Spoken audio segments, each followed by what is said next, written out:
మిథున రాశి వారు మహాలయాల అమావాస్య సందర్భంగా ఎలాంటి విధులను పాటించాలో ఈ వీడియోలో సవివరంగా సంపూర్ణంగా తెలుసుకుందాం. మిథున రాశిలో ఏ ఏ నక్షత్రాలు వస్తాయనగా మృగశిర నక్షత్రంలోని 3వ పాదం 4వ పాదం, ఆరుద్ర నక్షత్రంలోని 4 పాదాలు, పునర్వసు నక్షత్రంలోని 1, 2, 3 పాదములు కలిపితే మిథున రాశి. చాలామందికి పుట్టినటువంటి కాల సమయంలో డేటా బర్త్లో లేనటువంటి కారణం వలన పేరు యొక్క మొదటి అక్షరాన్ని అనుసరిస్తూ రాశిని తెలుసుకునే ప్రయత్నం చేద్దాం.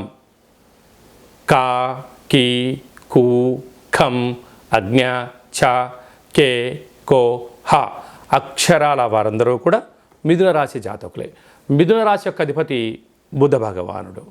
మిథున రాశి వారికి ఈ మహాలయాల అమావాస్య రోజున అందులో బుధవారం రావడం, అక్కడ ఉత్తరా నక్షత్రం హస్తా నక్షత్రం రోజు అమావాస్య రావడం వలన గతించినటువంటి పెద్దవారందరికీ వారి పేరు స్మరించుకొని యథాశక్తిగా నవధాన్యాలతో కూడినటువంటి పదార్థాలను ఏర్పాటు చేయడము, అంటే మనం ఏదైతే పితృదేవతలకు ఇష్టమైనటువంటి ఆహారాన్ని ఏర్పాటు చేసుకొని ఆకుపచ్చ రంగు కలిగినటువంటి వస్త్రాలను బ్రాహ్మణులకు దానం ఇవ్వడం కానీ, లేకపోతే కాకులకు అలాంటి పదార్థాలను వండి పెట్టడం వలన సకల దోషాలు తొలగిపోతాయని చెప్పి గమనించాలి. లేకపోతే ఒక దోషడంతా పెసరపప్పును కానీ పెసరను తీసుకొని నమస్కారం చేసుకొని గోమాతకు ఆహారాన్ని ఏర్పాటు చేయడం వలన పితృదేవత యొక్క ఆశీస్సులు మిథున రాశి వారికి శ్రీరామ రక్ష అని చెప్పి గమనించాలి. రాశిలోనే కుజ భగవానుడు అర్ధాస్తమ రవి బుధ కేతు సంచార స్థితి ప్రభావ స్థితి ఉండడం వలన కొద్దిపాటి స్వల్పమైనటువంటి అంతర్గత శత్రువులు పొంచి ఉన్నారు. మౌనం, ధ్యానం, ఏకాగ్రత, ప్రశాంతమైన వాతావరణాన్ని ఏర్పాటు చేసుకోవడం, వీలైనంత వరకు మీ మనసుతో మీరు మాట్లాడే ప్రయత్నం చేయండి.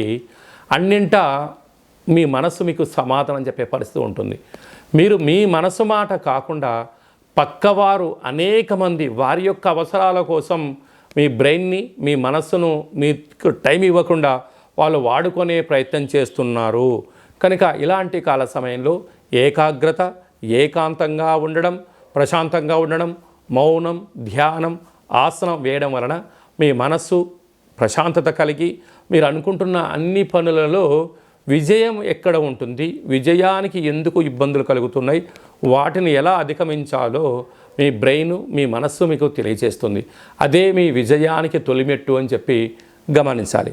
అదే కాకుండా భాగ్యస్థానంలో శని భగవానుడు సంచారం చేయడం వలన ప్రేమికుల మధ్య సయోధ్య, భార్యాభర్తల మధ్య అన్యూన్యత, నూతన కార్యక్రమాలు ప్రారంభించడంలో విజయం మిథున రాశి వారి సొంతం కాబోతుంది.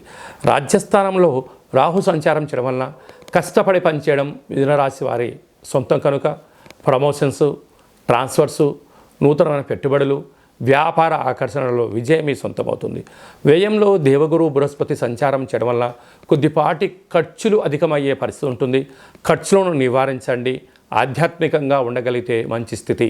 స్వయం వృత్తులు, సేవారంగాలు, వ్యాపారాలు, సాఫ్ట్వేరు, గృహ భవన నిర్మాణ కార్యక్రమం చేసేవారు, రైతు సోదరీమణులకు సహనం, ఓర్పే మీ విజయానికి తొలిమెట్టు అని చెప్పి గమనించాలి.